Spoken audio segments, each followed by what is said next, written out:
Sa Mandala, tanggap tayo ng isa pang report. Senator Laila De Lima nagpasaklolo sa Korte Suprema. Ang tanong, Kuya Boy, makakalabas ba siya o hindi? RH29, Boy Gonzales. Kuya Boy? Dennis, nagpa-dumulog na nga dito sa Supreme Court. Ilang minuto pa lamang nakakalipas yung mga abogado ni Senador Laila De Lima at kinukwestiyon yung mabilis daw na paglabas ng warrant of arrest na inisyu na ni Muntinlupa Regional Trial Court Branch 204 Executive Judge Juanita Guerrero. Ang kahilingan nila ng kapwa na senador ay magpalabas ang Korte Suprema ng status quo ante order para daw may balik ang dating sol yung bago man daw ilabas ang warrant. Sinabi ng abogado ni De Lima na si Attorney Alex Padilla na nagkaroon daw ng grave abuse of discretion o umabuso sa kapangyarihan si Judge Guerrero dalaga dito nga naglabas sa warrant kahit na nakabinbin pa raw ang kanilang motion to quash at kumukwestiyon sa jurisdiction ng kaso. Iginit ng mga abogado ng senadora na Asandigan Bayan ang tanging may jurisdiction sa kaso sa isang government official dahil naganap daw ang akusasyon habang si De Lima pa ang sekretary ng DOJ. Sa ngayon, katatapos na nagmarcha yung mga supporters ni De Lima, Dennis, mula dito sa Maria Rosa, ang mahigit sa 30 o nasa 40 na mga supporters ni De Lima ay nagmarcha patungo dito sa may Padre Paura at hanggang dito sa mismong gate ng Supreme Court. At para habang nagbahay ng petisyon ang mga abogado ni De Lima na sina Attorney Alex Padilla at Philip Sawali. Tapos lang, Dennis, yung kanilang filing ng petisyon dito sa Supreme Court. Paano ba yun, Kuya Boy? Ewan ko kung masasagot mo ko, Attorney Boy Gonzales, ha? Pagka may motion to quash ba, tapos biglang naglabas ng warrant of arrest, ibig sabihin, denied na agad yung motion to quash? Hindi, didinggin pa rin yan. Didinggin pa rin yan yung motion to quash. Nagpalabas lang, maraming tayo nakausap na ganyan na kahit na may mga motion, may mga petition, may mga motion pa, ay may sa tingin ng isang husgado, ng isang judge, na may sapat na batayan, ay maglalabas sila ng warrant. Ganyan naman ang karamihan nangyayari sa mga kaso. Naglalabas ng warrant, lalo na yung may kaugnayan sa droga, yung kaso at Nobel, iniiwasan nila, baka pag hindi naglabas agad ng makapaalis. Baka biglang pumuslit, lalo na yung mga, hindi lang sa kaso ni Senadora De Lima, hindi sa mga iba't ibang kaso. Halimbawa, ikaw, nag-motion ka, kinasuhan ka ng mga nakakuha lang ka ng 50 kilo ng shabu. Tapos hindi agad sinampa na yung kaso.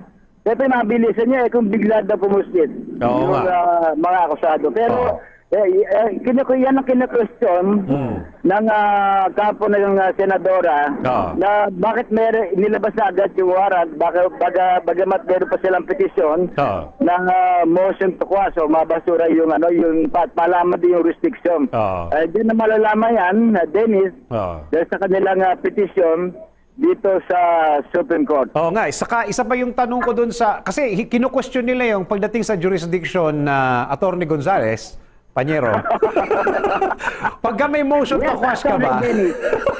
Pag may motion to quash ka, nire-recognize mo na ba yung korte na may hawak ng kaso? Kasi may question sila sa jurisdiction may nag-file sila ng motion to quash. Yun ba yung... Ibig sabihin, parang nire-recognize nila na may jurisdiction. Kaya nga. So, ibig sabihin ba nun okay na, oo na pumapayag na sila when it comes to jurisdiction? Kasi may motion Attorney Gonzales. Alam mo Panyero, mga abogado, kanya-kanya yan Kanya-kanyang lusot. Lusot yan. Kanya-kanyang mga, kaya pag, yung kanila mga aligasyon, ng mga abogado, at mga kanilang mga petisyon, ang petisyon ang Supreme Court, ang isang lalabas ng ruling dyan kung sino ang tama o hindi. Yan yung, tapos, di ba, yung mga dating mga pag-question na ang daming, ibig sabihin ngayon, na may tiwala ang Senadora Laila de Lima na sa Supreme Court dahil sa na dati niyang binabatikos pagka may mga lumalabas na mga desisyon. Naalala mo yung mga desisyon dati ng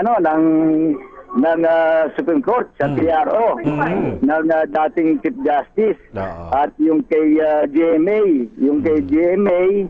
at yun yung mga pero ayun ibig sabihin naniniwala na sila dahil sa dumulog sila sa Supreme Court.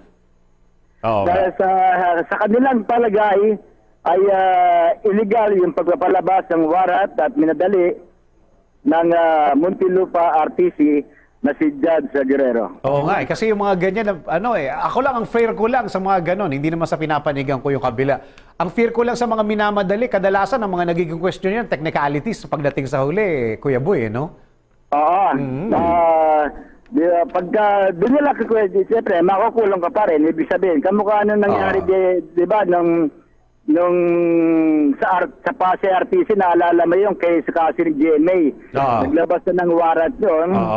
Tama. Yung kaso nila ni COMELEC Chairman Abalos. Di ba, naglabas na ng warrant yun. Kinwestiyon din nila yun doon.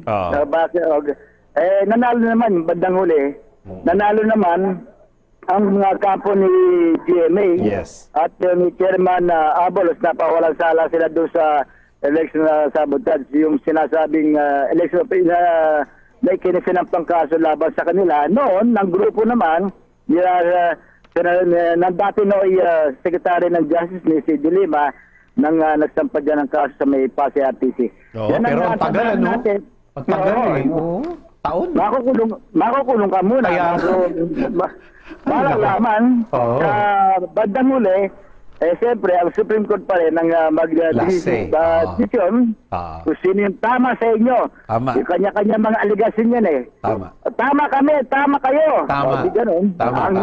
Ang justice, ang Supreme Court, ang pinakamataas na hukuman, sila ang mag-desisyon kung nagkamali ba ang judge ng Muntinlupa RTC o hindi. O tama, yung kampo naman nila DOJ Secretary Vitaliano Aguirre. Okay, maraming salamat, Panyero. Panyero, mula sa Supreme Court, yan ang details ng Bagasales. RH 29 naglilingkod sa pagbabalita. Nagbabalita ng live si RH29, Boy Gonzales.